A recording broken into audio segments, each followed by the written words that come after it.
कहानी की शुरुआत में हम सैंडी नाम की एक 40 साल की औरत को देखते हैं जो कि एक हाउसवाइफ होती है। सैंडी अपने पति और 2 बच्चों के साथ बहुत खुश थी और वो उनसे बहुत प्यार करती थी। फिर एक दिन सैंडी जब अपने बेटे की बर्थडे पार्टी की वीडियो देख रही थी तब उसे पता चलता है कि उसके पति का मॉली नाम की एक औरत के साथ अफेयर चल रहा है। अब ये देखकर वो बहुत दुखी होती है, जिसके बाद वो अपने पति से डिवोर्स लेकर अपने बच्चों के साथ न्यूयॉर्क आ जाती है। अब अपना घर चलाने और एक नई जिंदगी की शुरुआत के लिए सैंडी नौकरी ढूंढने लगती है और इसके साथ ही उसे रहने के लिए एक जगह भी चाहिए थी, जिसके लिए वो एक कैफे में जाती है जहाँ पर उसकी मुलाकात एरम नाम के एक 25 साल के लड़के से होती है। एरम का भी रिसेंटली ब्रेकअप हुआ था और वो दोनों ही अपनी लाइफ में खुशी ढूंढ रहे थे और इसके साथ ही सैंडी भी अपने बच्चों के साथ न्यूयॉर्क की लाइफ में एडजस्ट होने की कोशिश कर रही थी। इसके लिए वो एक सेल्फ डिफेंस की क्लास ज्वाइन करती है जहाँ पर उसकी मुलाकात फिर से एरम से होती है। एरम को ग्रेजुएट होने के बाद भी कोई खास अच्छी नौकरी नहीं मिल रही थी, इसलिए उसे पैसों के लिए वो भी काम करना पड़ रहा था जो करना उसे पसंद नहीं था। तभी उस क्लास की टीचर सैंडी को अपना सारा गुस्सा एरम पर निकालने को कहती है, जिस पर एरम भी अपने पति की हरकतों को याद करके अपना सारा गुस्सा उस पर निकाल देती है।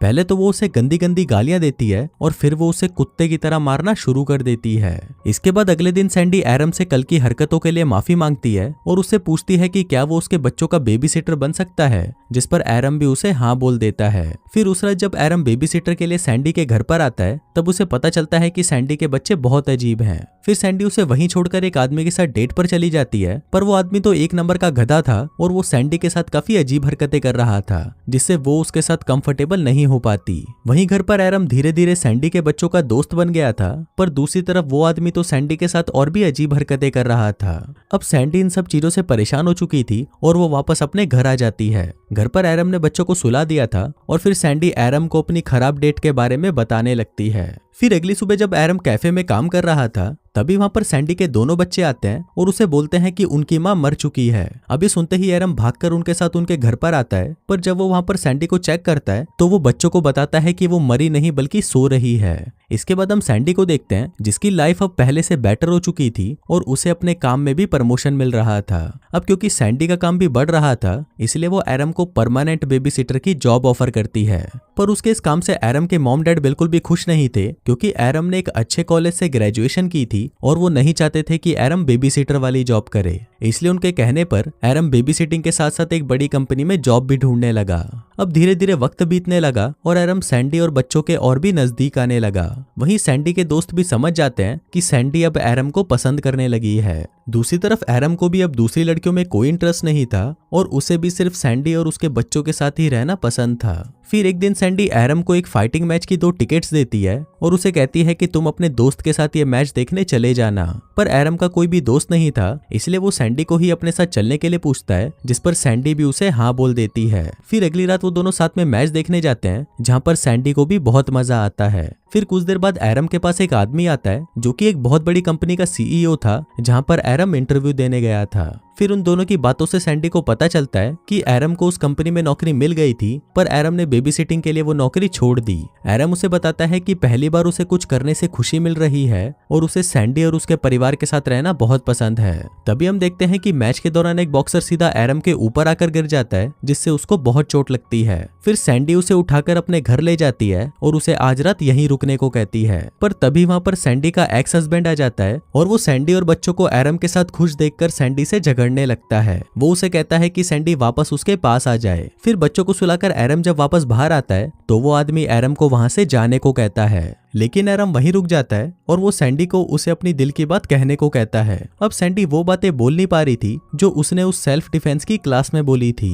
पर जब एरम उसी की बातें उसे वापस बोलने लगता है तब सैंडी भी वही बातें बोलना शुरू कर देती है और वो अपने एक्स हस्बैंड को गंदी गंदी गालियां देने लगती है। सैंडी ने अपने हस्बैंड को वो सारी बातें बोल दी थी जो कई सालों से उसके दिल में थी। फिर अपने पति को वहां से भगाने के बाद सैंडी एरम को कहती है कि कल वो उसे अपने साथ डेट पर ले जा रही है। फिर अगले दिन जब एरम अपने दोस्त को बताता है कि वो सैंडी के साथ डेट पर जा रहा है तो उसके दोस्त को ये सुनकर बहुत बुरा लगता है, क्योंकि उसी रात उसका एक स्टेज परफॉर्मेंस था और वो चाहता था कि एरम भी उसे देखने आए। अब एरम अपने दोस्त को नाराज नहीं कर सकता था, इसलिए वो शाम को सैंडी के साथ उसका शो देखने के लिए आता है। फिर शो खत्म होने के बाद वो सैंडी को अपने साथ एक पार्टी में ले जाता है, जहाँ पर वो दोनों एक दूसरे के करीब आने लगते हैं। पर तभी एरम को वहाँ पर उसकी एक्स गर्लफ्रेंड मिलती है और वो उसे कहती है कि वो उसके पास वापस आना चाहती है, पर एरम उसे इग्नोर कर देता है और वापस सैंडी के पास चला जाता है। पार्टी खत्म होने के बाद वो दोनों घर पर आते हैं और साथ में इंटीमेट होने लगते हैं, पर तभी वहाँ पर सैंडी का बेटा उन्हें मजे करते हुए देख लेता है, जिसके बाद अगले दिन एरम खुद ही सैंडी के दोनों बच्चों को उसके और सैंडी के रिलेशनशिप के बारे में बता देता है। दूसरी तरफ सैंडी भी अपने दोस्तों को अपने रिलेशनशिप के बारे में बता देती है कि उसे अपने बच्चों के बेबी सीटर से ही प्यार हो गया। फिर अगले दिन एरम सैंडी को अपने मॉम डैड से मिलवाने के लिए उनके घर लेकर आता है, पर वहाँ पर सैंडी एरम की मॉम की हरकतों से समझ जाती है कि उसकी मॉम को उन दोनों का रिलेशन पसंद नहीं है। पर सैंडी को इससे कोई फर्क नहीं पड़ता, क्योंकि एरम उससे और उसके बच्चों से बहुत प्यार करता था। पर क्योंकि एरम की उम्र सिर्फ 25 साल थी, इसलिए सैंडी के दोस्त उसकी और एरम की रिलेशनशिप का मजाक उड़ाने लगे थे। पर एरम को इस बात से कोई फर्क नहीं पड़ता। लेकिन अब सैंडी को ये लगने लगा था कि वो एरम से बहुत बड़ी है और वो उसकी जिंदगी बर्बाद कर रही है।